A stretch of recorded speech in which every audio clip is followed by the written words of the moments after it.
दिल्ली सल्तनत की प्रशासनिक व्यवस्था, प्रांतीय के प्रशासनिक के अंतर्गत केंद्रीय और प्रांतीय व्यवस्था और सैन्य व्यवस्था, राजस्व की व्यवस्था, इसका हमने अध्ययन कर लिया है।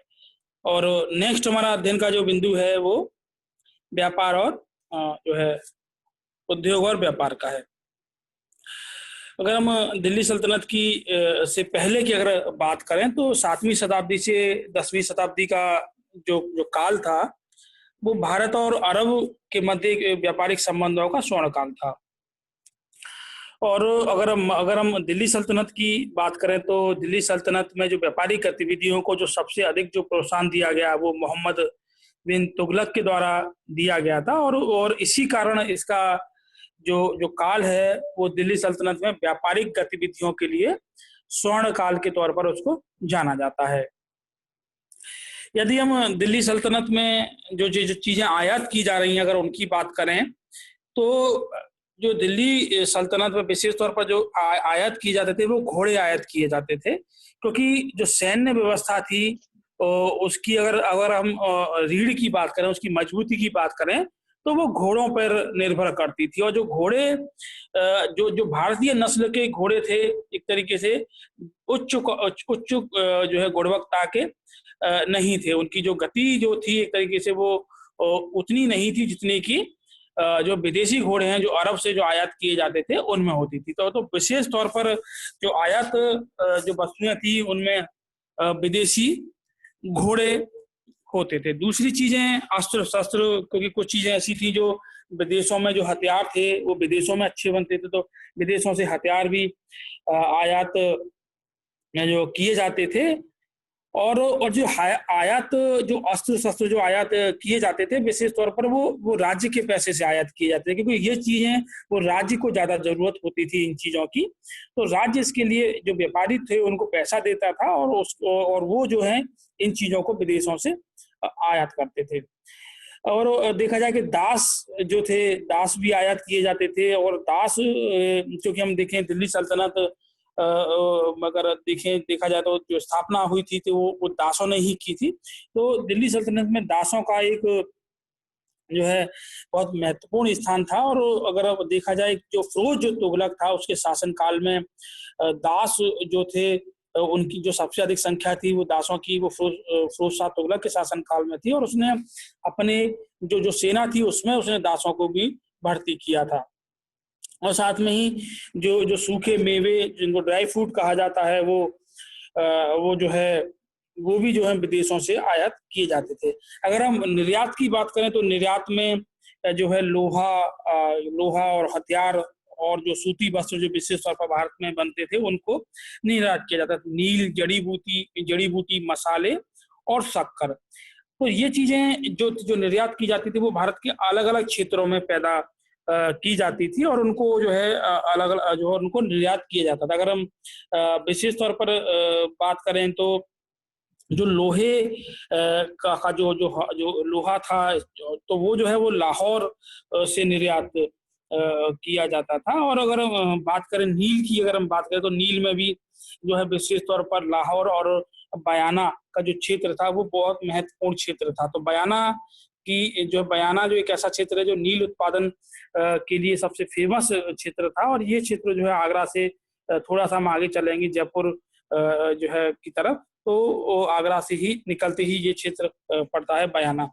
तो विशेष तौर पर ये चीजें जो थी भारत से निर्यात की जाती थी। अब अगर हम मुद्रा व्यवस्था की बात करें तो भारत में जब मोहम्मद गौरी आया तो उसको अपनी जो जो एक तरीके से राजनीतिक व्यवस्था, प्रशासनिक व्यवस्था को स्थापित करने का इतना समय नहीं मिला, तो उसने जिन भारतीय शासकों को हराया और उनके सिक्कों को ही उसने पुनः या उनके सिक्कों को ही उसने दोबारा जारी किया। तो जिन सिक्कों को उसने जारी किया था तो उस सिक्के की एक तरफ तो उसने अपना नाम खुदवाया और दूसरी तरफ जो है उसने देवी लक्ष्मी की आकृति उन पर अंकित थी। तो ये क्या एक तरीके से मोहम्मद गौरी जो है वो एक पहला ये कह सकते हैं मुस्लिम शासक था जिसके सिक्कों पर जो है देवी जो लक्ष्मी है उनकी आकृति अंकित थी।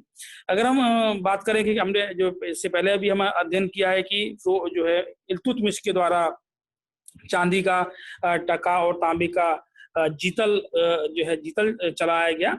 और अगर हम मोहम्मद बिन तुगलक की बात करें तो इसने सोने का एक सिक्का चलाया था, जिसका उल्लेख जो है इब्न बतूता जो इसके शासनकाल में 1333 में आया था, और इसने अपनी पुस्तक रेहला में जो है दिल्ली सल्तनत कालीन और विशेष तौर पर मोहम्मद बिन तुगलक की जो जो जो उसके काल की जो व्यवस्था है उसका उसने वर्णन किया है।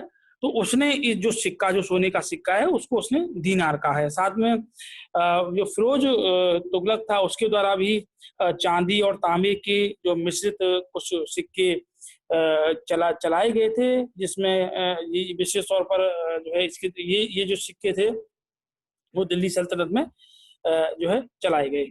अगर हम बात करें भाषा और साहित्य की, तो भाषा और जो साहित्य की दृष्टिकोण से जो है दिल्ली सल्तनत का जो काल था वो मध्यम काल था। मतलब यहाँ एक तरीके से हम बात करें जैसे मुगल काल में हमको जो भाषा और साहित्य का जो विकास दिखाई देता है, उस तरीके का विकास जो है यहाँ मतलब उस दौर का विकास दिखाई नहीं देता है।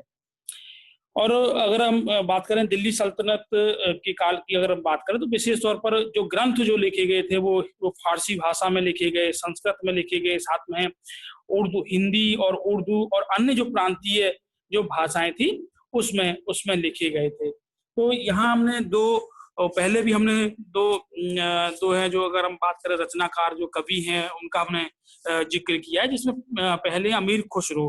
तो अमीर खुसरो के द्वारा उनकी जो कुछ रचनाएं उनके द्वारा लिखी गई। अगर हम बात करें तो उनकी जो पहली रचना है वो तुगलकनामा है, और दूसरी रचना जो है तारीखी फिरोजशाही है, खजाइनुल फुतूह है। साथ में उनके द्वारा कुछ अन्य रचनाएं भी लिखी गई, जिसमें तारीख अलाई किरान उस सादेन और मिफ्तुल फतू। तो इनकी ज्यादा 6 या 7 रचनाएं की गई, जिसमें मैंने मुख्य कुछ रचनाओं का यहाँ जिक्र किया है। ऐसी जियाउद्दीन बर्नी ने अपनी जो रचना लिखी थी वो तारीख फिरोजशाही और फतवाए जहादारी लिखी, और मिनहाजुद्दीन जो सिराज था उन्होंने तबकाते नासरी लिखी। लेकिन अगर हम बात करें दिल्ली सल्तनत के सुल्तानों की, अगर हम बात करें तो फिरोज शाह तुगलक ने अपनी आत्मकथा लिखी थी, और जो आत्मकथा लिखी वो फतूहत फिरोज शाही के नाम से उन्होंने अपनी आत्मकथा लिखी थी। लेकिन अगर हम बात करें कि जो कुछ अन्य जो जो जो जो जो जो संस्कृत भाषा के अगर कुछ अन्य ग्रंथ की बात करें, या जो अन्य जो प्रांतीय भाषाओं में जो साहित्य लिखे गए, अगर हम उसमें बात करें तो इस समय जो है जयदेव ने अपनी गीत गोविंद की रचना की, विज्ञानेश्वर ने मिताक्षरा जो हिंदू कानून जो ग्रंथ था उसकी रचना की थी, और जो एक जयचंद जो जैन विद्वान थे उन्होंने हमीर काव्य की रचना की। साथ में ही कुछ अन्य जो रचनाएं थी वो भी हुई। अगर हम बात करें तो जो संस्कृत जो थी इस काल में उच्च वर्ग की भाषा के तौर पर रही। अब हम बात करें विशेष तौर पर 2 लोगों की, तो यहाँ पर अमीर खुसरो और अमीर हसन दहलवी जो थे, इनके संबंध में हमने पहले भी चर्चा की है। और उनको जो संरक्षण दिया था वो जो बलबन का जो पुत्र था मोहम्मद जो है नासिरुद्दीन मोहम्मद, उसने जो है एक तरीके से उसने इनको संरक्षण प्रदान किया था। और जो है अलाउद्दीन जो था उसके द्वारा भी इनको संरक्षण प्रदान किया गया था जो है। और अगर हम बात करें कि जो मोहम्मद बिन तुगलक के समय भी बदरुद्दीन जो मोहम्मद फारसी का सर्वश्रेष्ठ कवि था, और फिरोज तुगलक ने अपनी आत्मकथा लिखी, और इतिहासकार जो बर्नी था उसको संरक्षण प्रदान किया था। अगर हम संगीत की बात करें, जो संगीत जो था वो इस्लाम जो धर्म था उसमें वर्जित था, लेकिन जो भारतीय जो संगीत की जो परंपरा थी उसने तुर्क शासकों को प्रभावित किया। तो इसके परिणाम स्वरूप जो बलबन का पुत्र था बुगरा खां, जिसने जो है बंगाल में अपने स्वतंत्र राज्य की स्थापना की, और अगर हम बात करें अलाउद्दीन खिलजी, मोहम्मद बिन तुगलक जैसे सुल्तानों ने जो संगीत को संरक्षण प्रदान किया था। और तुर्क जो जब भारत आए तो अपने साथ, बेशक इस्लाम में जो है संगीत जो संगीत वर्जित था, लेकिन जब तुर्क अपने साथ जब भारत आए थे तो अपने साथ में ईरान और मध्य एशिया में जो अरबी जो संगीत था उसकी परंपरा अपने साथ में लाए थे। साथ में एक विशिष्ट जो जो संगीत की जो पद्धति थी और अन्य जो वाद्य यंत्र थे जिसमें रबाब और सारंगी जो था वो अपने साथ लेकर आए। अगर हम संगीत परंपरा की बात करें तो मध्यकाल में दिल्ली सल्तनत में जो जो संगीत परंपरा के जो आदि संस्थापक हैं जिनमें विशेष तौर पर अमीर खुसरो का नाम है और उनके द्वारा भारतीय संगीत में कव्वाली गायन को प्रचलित किया गया। तो अमीर खुसरो ने जो है सितार और तबले का निर्माण का जो श्रेय है वो अमीर खुसरो को दिया जाता है। और अमीर हसन जो देहलवी थे वो जो है एक तरीके से उनको उनकी जो उच्च गजलों के कारण उनको भारत का सिद्धि कहा गया है। तो उस दौरान जो विशेष तौर पर हम बात करें तो अमीर खुसरो और अमीर हसन जो देहलवी थे वो विशेष महत्वपूर्ण जो उनका विशेष महत्व है उनका। अगर हम चित्रकला की बात करें तो चित्रकला जो है एक तरीके से मुस्लिम जो है धर्म में जो मानवीय या ये कहें कि जो जीवित प्राणी होते हैं उनका चित्र बनाना भी स्वीकार नहीं था। तो जो रूढ़िवादी मुसलमान थे वो मानव की आकृति बनाना या जीवित व्यक्ति जो है उसके चित्र बनाना या किसी प्राणी का या ये किसी पशु पक्षी का चित्र बनाना जो है उनको वो स्वीकार नहीं था। तो इस कारण रूढ़िवादी मुसलमानों के कारण जो आरंभिक जो मुसलमान के जो सुल्तान थे उनके द्वारा चित्रकला के प्रति कोई रुचि नहीं दिखाई गई थी। लेकिन ऐसा नहीं है कि जो दिल्ली सल्तनत के जो सुल्तान थे उन्होंने चित्रकला के प्रति कोई रुचि नहीं दिखाई गई हो। लेकिन इस संबंध में अगर हम बात करें कि जो बैहाकी जो एक है इतिहासकार हैं और तो उनके द्वारा जो साहित्यकार है उनके द्वारा एक किताब लिखी गई जो उनके द्वारा लिखा गया गजनबियों का इतिहास जो लिखा गया है उसमें चित्रकला के बारे में जिक्र किया गया है। तो ऐसे ही अगर मोहम्मद बिन जो है तुगलक की तो एक तो विशेष तौर पर हम जो देखें तो जो दिल्ली सल्तनत के जो ये यहाँ पे एमबीटी लिख के आए, एमबीटी की जगह तो ये इल्तुतमिश होगा। तो इल्तुतमिश के समय में चीनी इतिहासकार जो हैं वो दिल्ली भी आए थे और इसकी पुष्टि जो इसामी जो है जो साहित्यकार थे उन्होंने अपनी पुस्तक जो है फतूह सलातीन में उनके द्वारा की गई है। लेकिन कुछ ऐसे भी जो सुल्तान हुए हैं जिन्होंने जो है इस चीज का ध्यान रखा कि चूंकि ये जो चित्रकला है वो इस्लाम धर्म के एक तरीके से जो उसमें स्वीकार नहीं है। तो हम अगर बात करें जो सुल्तान फिरोज जो सुल्तान फिरोज जो शाह था उसने जो है हिंदू जो नरेश थे उनकी जो आकृतियां जो थी उसको जो महल में लगाई गई थी उनको जो है लगाने से उसके द्वारा मना कर दिया गया था। तो कुछ ऐसे इतिहास ऐसे जो है एक तरीके से सुल्तान भी हुए हैं और उन पर जिन पर धर्म का ज्यादा प्रभाव था तो उन्होंने धार्मिक जो उनकी मान्यताएं थी उनको जो है एक तरीके से ज्यादा स्थान उनके द्वारा दिया गया।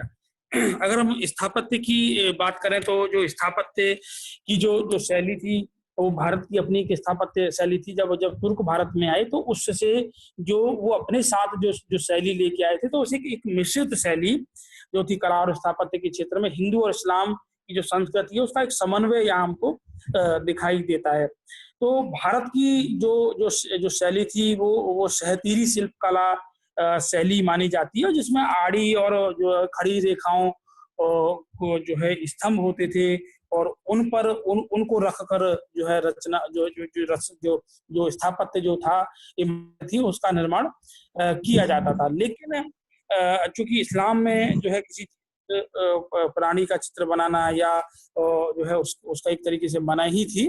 तो ऐसी स्थिति में जो तुर्कों ने जो हिंदू अलंकरण की जो तरीके होते थे जैसे घंटियां होती थी बेल के नमूने या जो स्वास्थ्य की जो हिंदुओं का जो एक जो पवित्र चिन्ह है स्वास्थ्य और जो कमल आदि का प्रयोग उनके द्वारा किया गया। तो अगर हम इतिहास की जो मुगल काल या जो है दिल्ली सल्तनत की जो इमारतें देखेंगे तो वहां पर आपको ये चीजें अधिक दिखाई देंगी। आपको जो है शास्त्रीय के चिन्ह दिखाई देंगे, घंटियां दिखाई देंगे, बेल के नमूने दिखाई देंगे, कमल दिखाई देंगे। तो ये जो है एक तरीके से जो है स्थापत्य कला थी उनको सजाने के लिए अलंकरण करने के लिए स्थापत्य को वो दिखाई देते हैं। साथ में अगर हम बात करें कि जो इस्लामी जो परंपरा थी उसमें भारत की जो शैली थी जो सहतीरी जो शिल्पकला की जो शैली थी उसके स्थान पर मेहराब और गुम्बदों का प्रयोग किया गया। तो अगर हम बात करें कि गुम्बद के स्थान पर हम जैसे अगर जितनी भी हम पुरानी इमारतें देखें मुगल काल के दौरान की बात करें या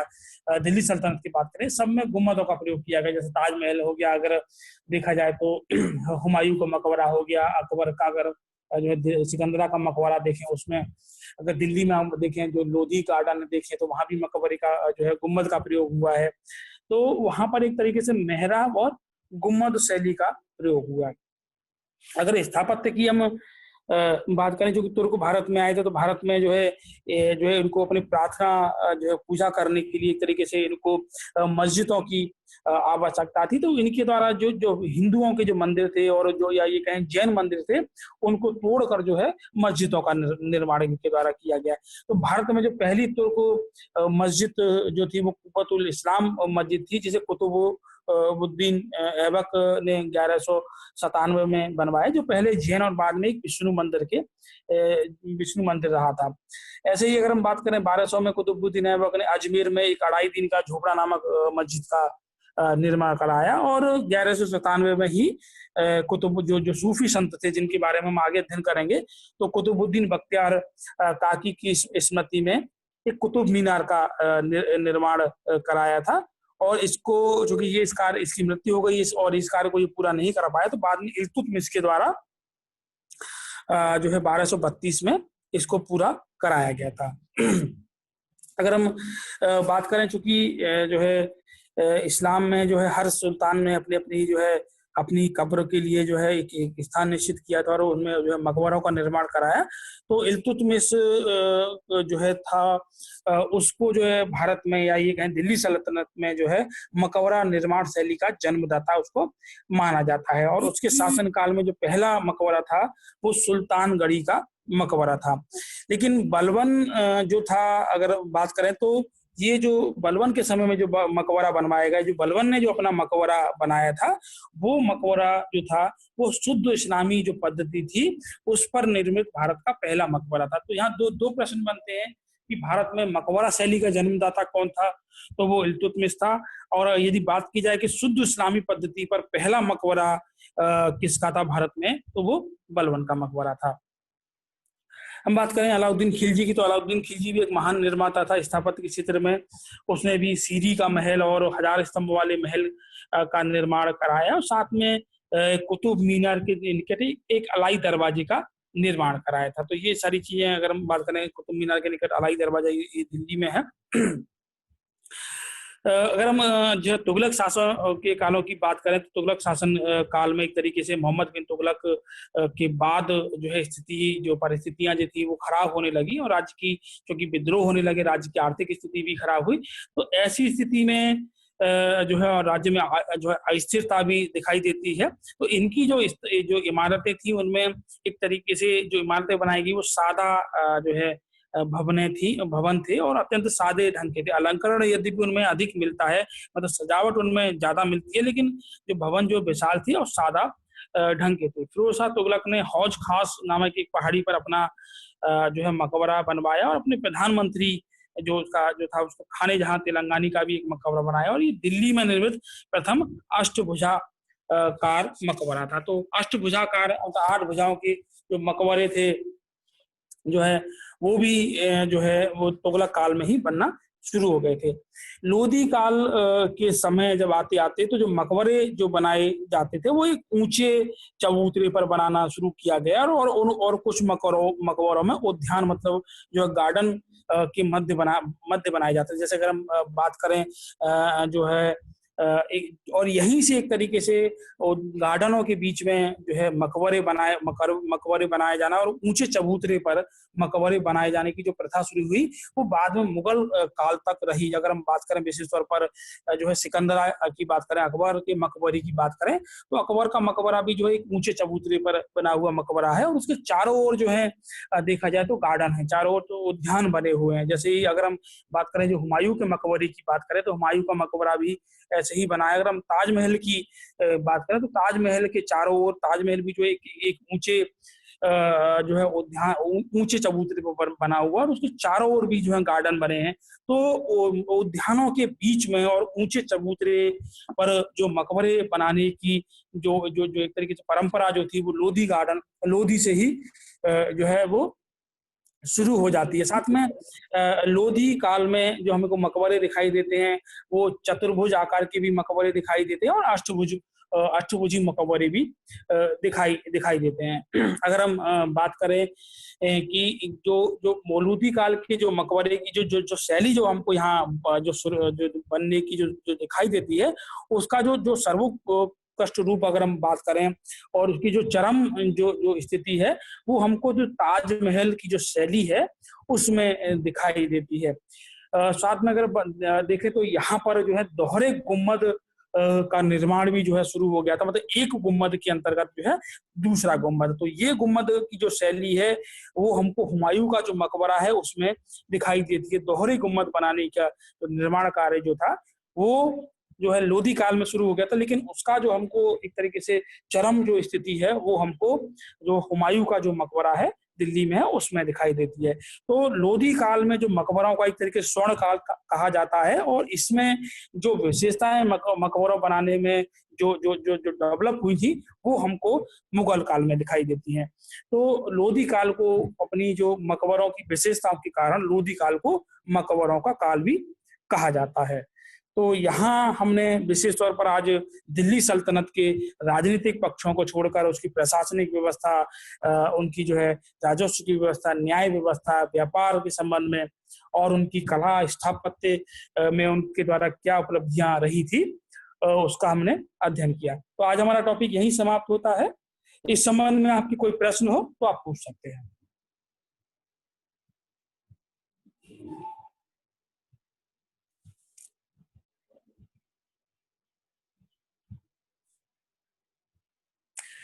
किसी का कोई प्रश्न है तो आप पूछ सकते हैं। हेलो।